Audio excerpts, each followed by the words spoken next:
This well is cursed. Stay away from it. Long ago, in the heart of Umuaka village, there stood a well no one dared to touch.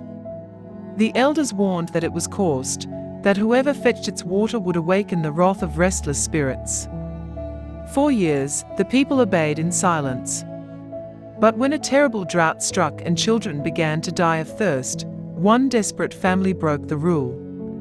What they found at the bottom of the well was not just water, but the cries of the dead and a secret too dark to remain hidden. Welcome to African Story by Ria Man. Before we begin, make sure you subscribe to this channel so you never miss any of our emotional and unforgettable stories. The sun had not been kind to Umuaka village. For 7 moons, no rain had fallen, and the earth cracked like broken pottery. The yam barns were empty, streams dried into dust, and hunger gnawed at the bellies of children. Mothers walked from one compound to another, searching for food, their wrappers loose around their waists. But at the edge of the village stood a well. It was deep, covered with moss, and older than anyone alive. The elders had warned for generations, no hand must fetch from that well. No calabash must taste its water. They said it was cursed, a resting place for angry spirits. Still, the people whispered. At night, they heard strange sounds rising from it, cries, whispers, sometimes even laughter. But no one dared go near. Adise, a young girl of 15, sat on the cracked earth outside her mother's hut. Her lips were parched, her tongue heavy. She watched her younger brother, Chike, cough from thirst. Their mother, Neka, fanned him with a palm frond, her eyes red with worry. Mama, Adise said weakly, there is still water in the forbidden well. Neka's eyes widened. She looked around quickly, as if the very trees were listening. Hush, child. Do not speak of it. That water is not for the living. But Mama, Adise pressed, Chike will die if he does not drink. At that moment, their father, Okafor, entered the hut. His shoulders sagged, and his eyes were sunken. He had just returned from another fruitless journey searching for food. He dropped to the mat. We cannot go on like this, he muttered.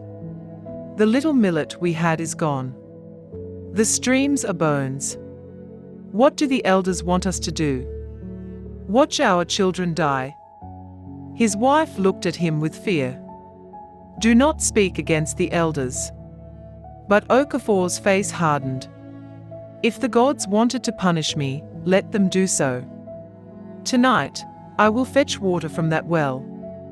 My children will not die of thirst before my eyes. Adise's heart pounded.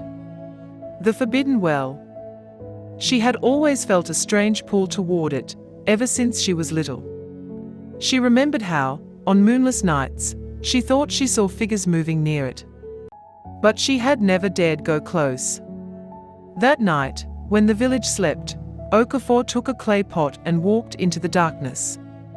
Adise, restless, followed quietly. The well stood under the shadow of an iroko tree, its mouth dark and silent. Crickets chirped, but the air felt heavy, thick, unnatural. Okafor tied a rope to the pot and lowered it.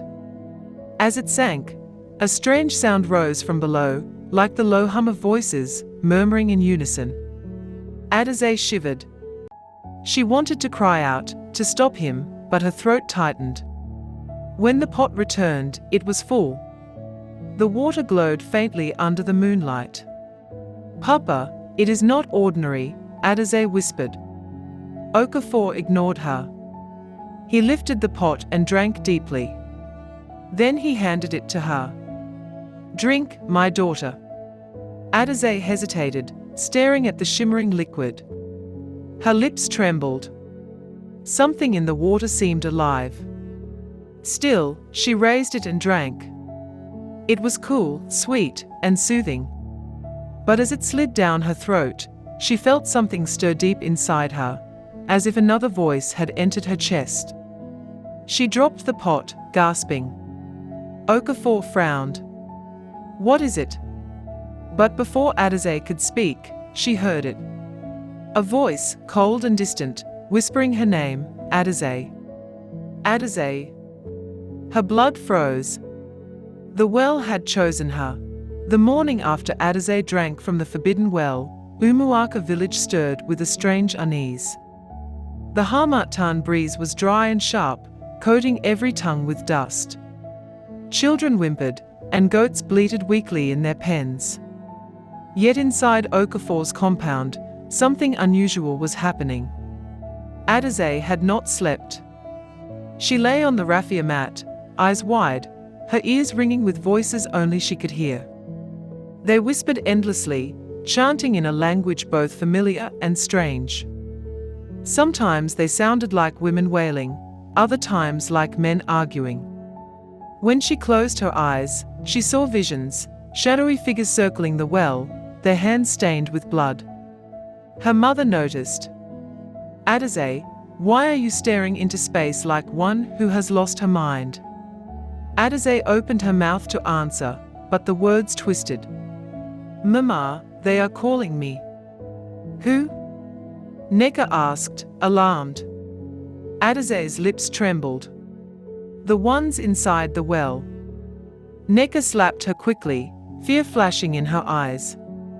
"Tufiakwa. Don't speak such abomination in this house." Okafor, however, sat silently, his face troubled. He too had drunk the water last night, but unlike his daughter, he felt nothing unusual. To him, the water was simply water, though unnaturally refreshing. Yet he could not ignore the terror in Adise's eyes. That afternoon, when Chike begged for water, Okafor scooped some from the hidden clay pot he had filled at the well. The boy drank eagerly, then fell into a deep sleep, breathing more steadily than before. Relief spread across his parents' faces. But Adise could not celebrate. The voices inside her head grew louder with every passing hour. At first they whispered her name, but soon they began to command, "Return to us. Return to the well. Bring the others." She pressed her palms against her ears and wept. By evening, word had begun to spread. Neighbors noticed that Okafor's family looked less thirsty, their lips less cracked. A woman named Ifeoma cornered Neka. "Where did your husband find water? My twins are dying of thirst. Tell me, sister, please." Neka denied it, shaking her head. But suspicion grew. That night, 2 men followed Okafor and saw him slipping into the darkness toward the forbidden well. By dawn, the news had reached the elders. The village square filled quickly. The people gathered, restless, their voices loud with anger and fear. "The well is cursed," cried Elder Yuzo. His back was bent, his eyes sharp. "We buried the truth long ago.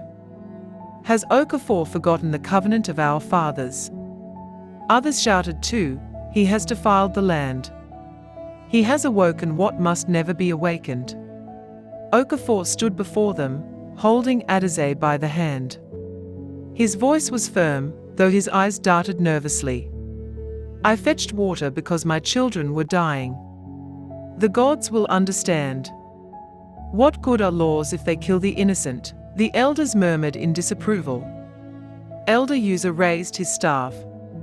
"You have brought doom upon us all. Did your daughter not hear the whispers?"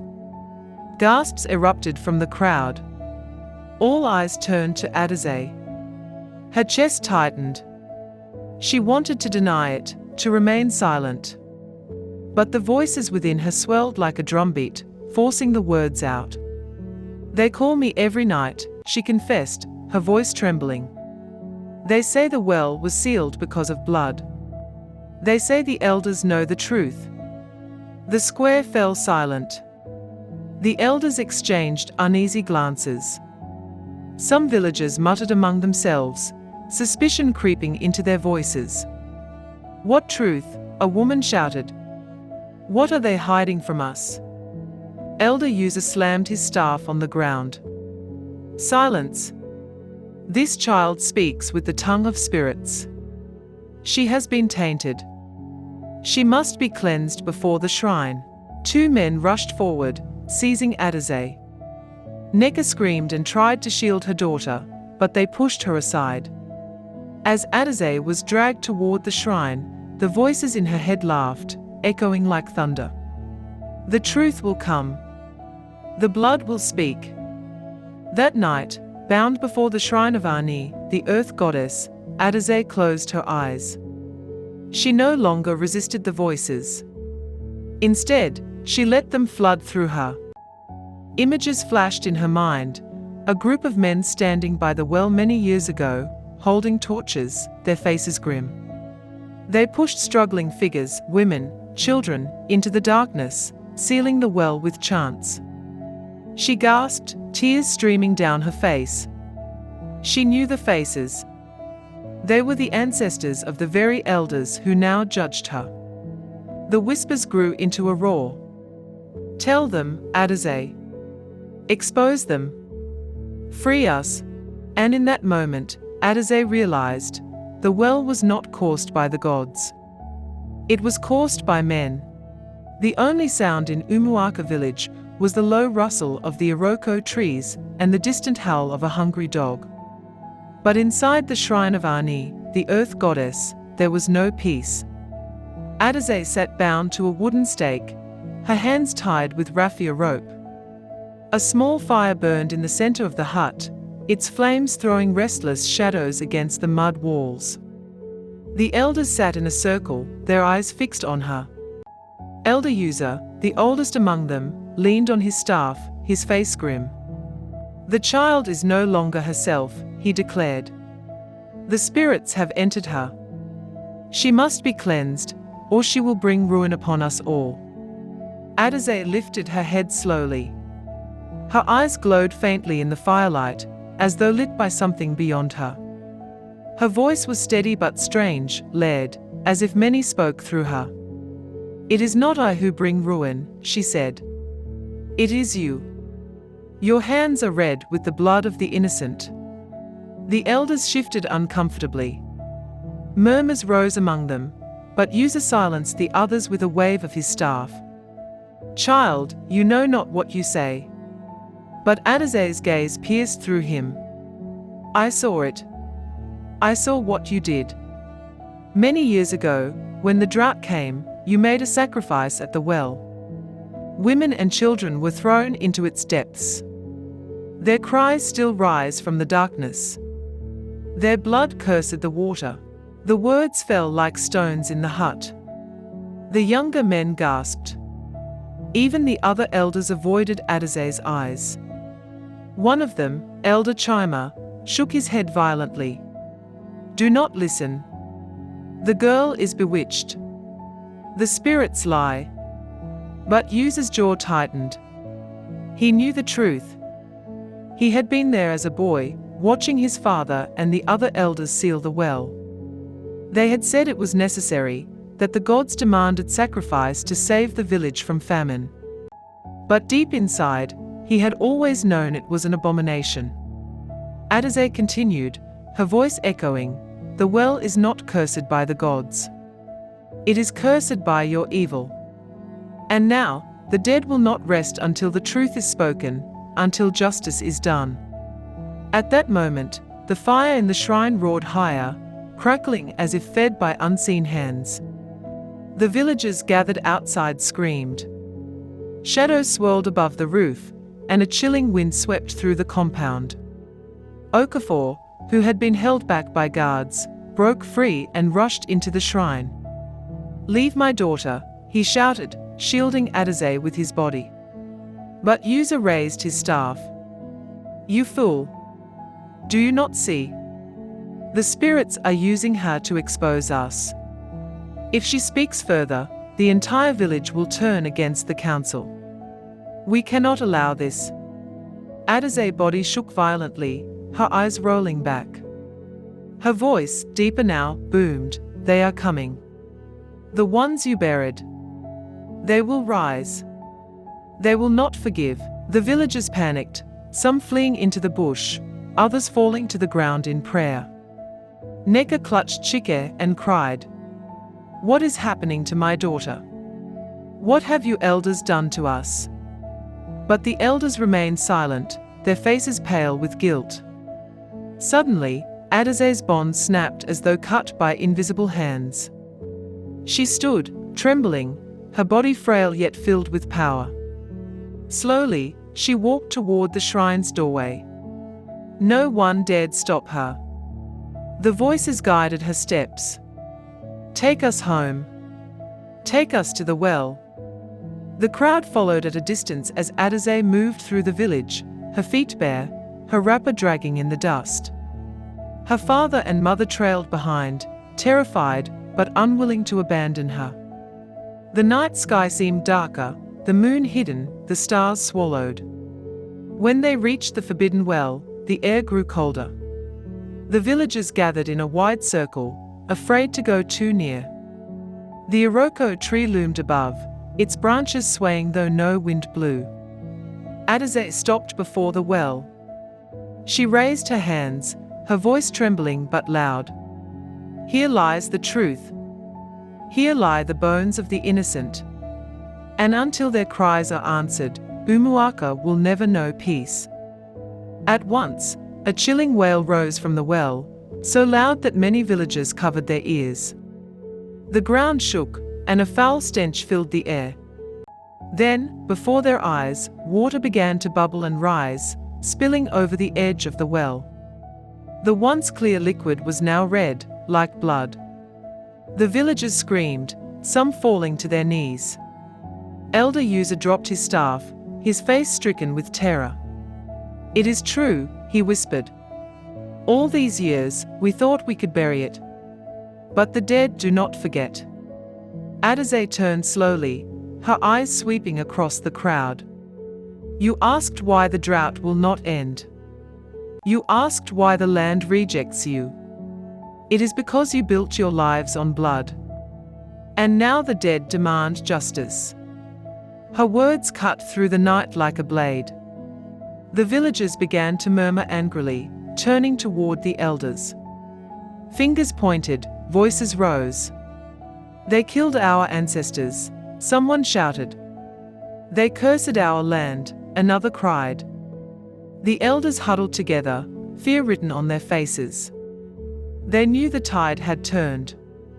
Adise's body weakened, her knees trembling. Okafor caught her as she nearly collapsed. But before she fainted, she whispered, "This is only the beginning. Tomorrow, the well will claim what belongs to it." The villagers looked at one another, dread settling over them. No one dared to speak further. The well gurgled and hissed, its blood-red water glowing faintly in the night. The curse had been unveiled. And Umuaka would never be the same again. The night after the curse was unveiled, Umuaka village did not sleep. Fires burned in compounds, goats bleated restlessly, and children clung to their mothers in fear. The whispers of the dead still lingered in the air, carried on every gust of wind.